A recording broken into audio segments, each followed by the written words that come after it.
Here we stand. Let's take an honest look.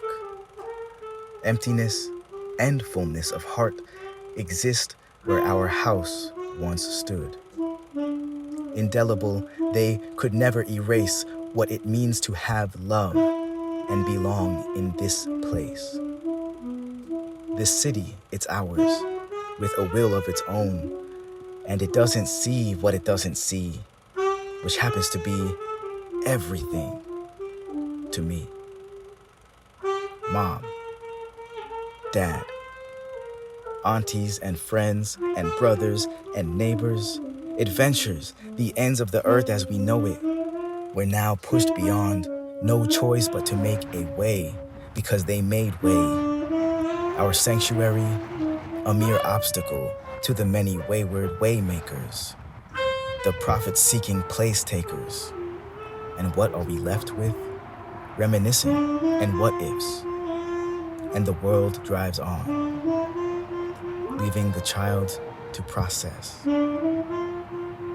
The most precious things we took with us, it is us. Yet, memories of what was taken from. The dwelling itself, progress came at a senseless cost. The path we walk, away from paradise lost. Well, folks, this is me back in the old neighborhood. I'm going back to where I used to spend a lot of my time on the east side of Des Moines in the grounds of what would have been Webster Elementary School. Yeah, they took out Webster when they built this wonderful highway behind us. A whole big neighborhood of homes and families that in the early and mid-60s was disrupted by the great interstate project called U.S. Highway 80-235. My name is Don Brown, born East Sider, and now currently going back to relive some of the memories of my childhood when I spent hours on recess, Webster Elementary, kindergarten through 4th grade. I left Des Moines after my freshman year at Drake. I didn't know it was going to take me 30 years to get back to Des Moines. But thanks to 9/11, that happened. Before I left Des Moines, I worked at WHO TV. I learned how to make movies and made a film for Drake University. And I always thought one day I'd be back here, maybe making a movie about my old neighborhood, and here I am.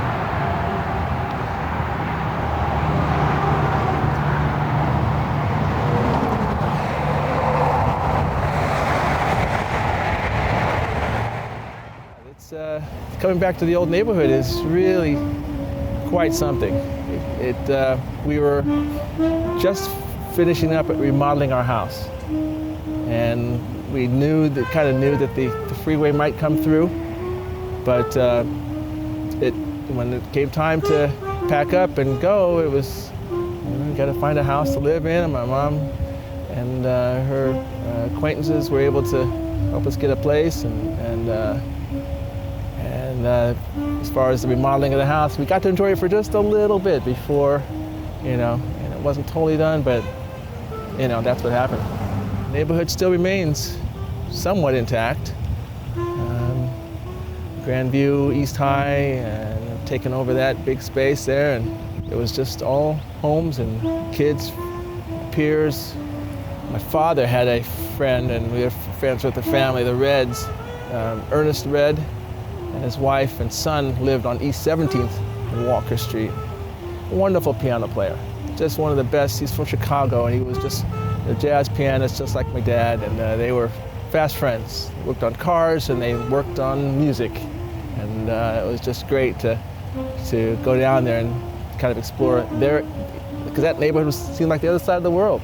You know, we could walk down there, but it was just such a distant location, seemingly. Just a few blocks away, but we stayed pretty close to home. It was quite an awesome yard we had, and the house was beautiful, and you know, it was home, and you know, our grandmother would come down to visit from Fort Dodge. She shared so much with us, and my aunts would come over and share time with us, and it was just a great time to live on Walker Street. We had a redbud tree in the front yard, and all the plants, the hedges we had growing here, and all this was just part of the neighborhood. And next door to us lived Reverend Fields. He and his wife lived next door to us, and their kids had already grown up and left the house, so we didn't really see any other children on their particular family, but there were other younger kids and other neighborhood kids that we went to school with. The Jewett family lived across the street from us on the East 15th Street side, and the Fishers on this side further down the street from us, and whenever the kids were out playing, you could tell when the time for the Fishers to come home, because the mom would be calling their names and pretty loudly so they could hear it. You know, a couple more blocks down, then we had a butcher's shop and a market, a little corner store type thing. But the Rappaport family, if I'm not mistaken, owned that place. And you know, we were just fortunate to have, you know, kind of a close-knit community. And of course, once the freeway came through, we'd come back and visit the old neighborhood and kind of get some of the old changes as far as you know, what had happened. And yeah, our house was basically right in this location here. Our front yard would be right here. They told us that the freeway was going to come and take the house, and they weren't kidding. They were not kidding. How could they be so lucky to not have their house taken? You know, well, it was just the way they were planning. And yeah, because there were neighborhoods that were still existing at the time, the fact that the stadium was there, I mean, that was the big structure, that was the big open space that was there. Friday nights, whenever there was a football game on, and there's, of course, lots of traffic, that was, again, one of the regular occurring events was the Friday night lights, if you will. With the expansion and the growth of institutions, I mean, once they opened it up, it's called progress. So I guess, you know, we're somewhat the beneficiaries of that, I suppose. But it was just a pretty unique experience to be able to have this actual location. I'm glad part of it's still here. You know, this is where it all got started. I mean, all those flights of imagination as a child, to just take off and imagine, you know, to lay on the ground and look up at the sky and just, you know, take it all in. And you know, this is the great thing about Des Moines growing up, that it was generally a safe space. But the planning was a little less than, you know, what we had hoped for, because you know, we probably all would have gone to the East High School had we not had to move. You know, that would have just one of those things that, like I said, it kind of be bittersweet.